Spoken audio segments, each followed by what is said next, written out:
Polda Bali juga mulai mengantisipasi dampak negatif game virtual Pokemon Go.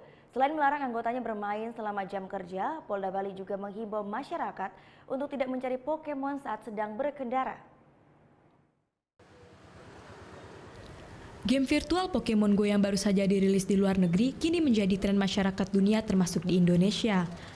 Meski belum resmi dirilis di tanah air, para penggemar game sudah banyak yang mengunduh aplikasi ini secara ilegal.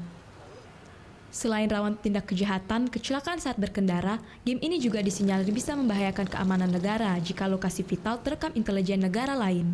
Polda Bali pun mengambil langkah antisipatif dengan melarang anggotanya bermain Pokemon Go saat jam kerja, terlebih lagi sedang berada di dalam markas. Ya kira-kira untuk seperti itu ya anggota diharapkan hal yang seperti itu dihindarkan lah. Artinya demi kepentingan dinas dan sifatnya yang tidak membahayakan nantinya, tidak menjadi pembelajaran bagi masyarakat yang lain. Selain mengganggu konsentrasi kerja, bermain Pokemon Go di dalam markas juga rentan pencurian data vital melalui aplikasi tersebut. Polda Bali juga menghimbau kepada masyarakat agar tidak mencari Pokemon saat sedang mengendarai sepeda motor atau mobil, karena dapat membahayakan diri sendiri dan pengguna jalan lainnya. Muhammad Hasanuddin melaporkan untuk NET.